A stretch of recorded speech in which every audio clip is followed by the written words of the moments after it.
cuman kami mau nitip pesan ke teman-teman bahwa semoga semangatnya teman-teman itu tidak hanya berhenti di jalan, tapi semangat-semangat itu tetap lanjut ketika ada di hari-hari selain hari Minggu.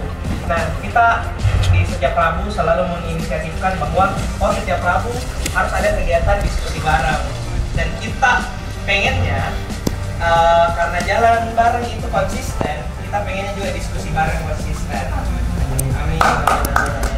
Oke, mungkin selanjutnya kita bakal dengar dulu tentang Kak Oscar dari Oscar tentang diskusi bareng. Assalamualaikum warahmatullahi wabarakatuh. Waalaikumsalam. Salam sejahtera untuk kita semua. Shalom, salam budaya, nama kebajikan. Baik, sebelumnya perkenalkan nama saya teman-teman Oscar. Jadi kita mengadakan diskusi buku bareng ini sebenarnya simple teman-teman, hanya mengadakan diskusi buku pada umumnya. Hanya saja kita melihat ada beberapa bentuk literasi yang ada di Kota Makassar, kan ada yang kurang jarang, ada yang mungkin sebulan sekali, atau mungkin ada yang bahkan sebelum tidak melakukan kegiatan itu. Nah, kalau saya melihat daripada intensitas teman-teman yang membaca, mereka itu sangat senang membaca, apalagi ada perkumpulan-perkumpulan yang melakukan diskusi buku seperti ini. Nah, itu salah satu alasan kenapa kami mau mengadakan diskusi buku itu secara rutin. Nah, kemudian untuk menghindari kesan monoton yang membosankan, kan pada dasarnya diskusi buku yang kita lakukan kalau seandainya saja ini berjalan setiap minggu dengan metode yang sama, mungkin enak sih teman-teman, cuman kayak diskusi bukunya ya begitu-begitu Ji. Meskipun pada dasarnya memang ya diskusi buku seperti itu Ji, maka diskusi buku bareng itu ingin membuat konsep yang berbeda teman-teman. Nah, jadi kita punya waktu sebulan untuk berjalannya diskusi yang kita adakan setiap minggu. Jadi di minggu pertama itu ada diskusi bersama yang memang pada minggu pertama kita mengadakan diskusi pada umumnya, di mana semua teman-teman datang dan mendiskusikan bukunya tanpa terlewat sedikit pun. Nah, di minggu kedua kita itu ada diskusi dan bedah buku bareng teman-teman. Nah, kita sekarang ada pada minggu kedua, yang dimana di minggu kedua ini kita memberi kesempatan dan ruang kepada teman-teman untuk bisa sama-sama bertumbuh teman-teman. Jadi kita bukan hanya diskusi buku saja, dalam artian kita memahami buku ini secara mendalam. Nah, kemarin kita sudah punya 2 peserta dari diskusi buku kemarin yang siap untuk membedah bukunya pada hari ini. Ada Kak Sakia, boleh tepuk tangan buat Kak Sakia. Jadi Kak Sakia ini bakal membedah buku Nyanyian Sunyi Para Puan. Untuk lebih jelasnya nanti jelasin Kak Sakia ya. Untuk peserta kedua kita ada Kak Fatimah. Boleh tepuk tangan dari Kak Fatimah.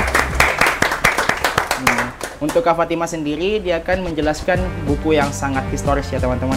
Laut Bercerita. Siapa sih yang tidak kenal dengan buku Laut Bercerita? Boleh. Kemudian diskusi yang ketiga kita itu ada namanya diskusi berdampak teman-teman. Kenapa namanya diskusi berdampak? Karena kita mengkaitkan diskusi buku ini dengan teman-teman membuatkan narasi yang berhubungan dengan isu-isu tertentu dan dampaknya kepada kehidupan teman-teman kesehariannya. Jadi bukan hanya datang saja diskusi, tapi sebenarnya kita ini mau membuat diskusi yang membentuk perubahan kepada teman-teman. Entah teman-teman yang tadi, ya karena banyak teman-teman yang tadinya tidak suka membaca, datang ke diskusinya ini, pulangnya sudah beli buku. Kan itu suatu bentuk perubahan yang sangat nyata teman-teman. Nah, untuk minggu keempat, kita itu mengadakan yang namanya pesta buku. Itu minggu keempat. Jadi di minggu keempat ini tidak ada kegiatan diskusi, yang ada itu adalah kegiatan mengapresiasi teman-teman yang telah mengikuti kegiatan minggu pertama, minggu kedua, dan minggu ketiga. Nah, untuk bagaimana kegiatan kedepannya nanti itu masih kejutan, dan nanti kita remukan dengan tim bagaimana kedepannya. Ya, mungkin seperti itu dari saya teman-teman. Oke, tepuk tangan buat Kak Oscar. Terima kasih Kak Oscar. Nah, Nyanyi Dalam Sunyi. Nah, inilah jadi judul bukunya, karena perempuan itu dipaksa bungkam oleh banyak hal. Itu tadi juga ada di video yang kita saksikan, bahwa perempuan itu tidak melaporkan. Kenapa? Kita nanti akan diskusikan alasannya. Kemudian ada anak dan perempuan miskin paling rentan jadi korban. Nah, waktu membaca 6 kisah ini ada pertanyaan, sebenarnya pertanyaan menggelitik yang muncul. Kalau teman-teman nanti akan baca buku ini atau yang sudah pernah baca buku ini, 6 kisah ini adalah korban itu adalah anak dan perempuan miskin. Pertanyaannya adalah kenapa hanya anak dan perempuan miskin yang rentan menjadi korban kekerasan seksual?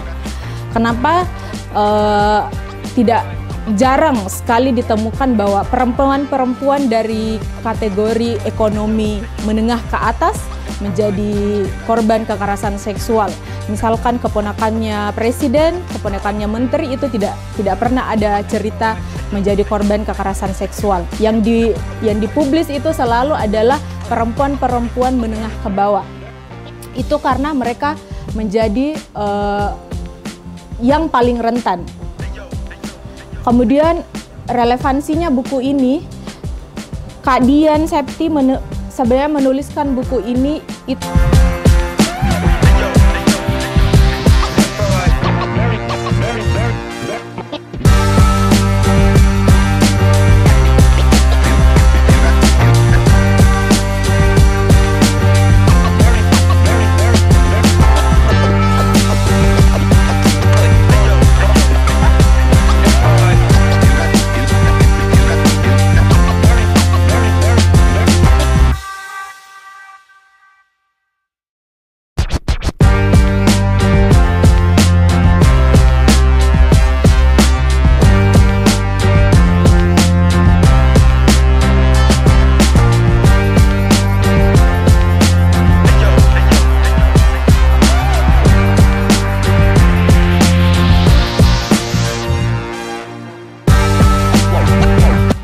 tempat bermukimnya atau rumah perkumpulan dari Winatra dan Wirasena.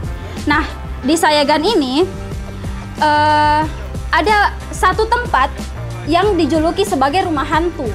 Kenapa rumah hantu? Karena letaknya yang tidak strategis dari masyarakat, maksudnya jauh dari masyarakat pemukiman. Kenapa demikian? Kita tahu kan Orde Baru itu sangat terbatas aksi-aksi mahasiswa, apalagi aktivis-aktivis yang mau memberontak, apalagi cuman membaca bukunya Pramoedya Anantatur itu sudah di luar dari, itu sudah termasuk pelanggaran. Nah, di Sayagan ini 1991 adalah rumah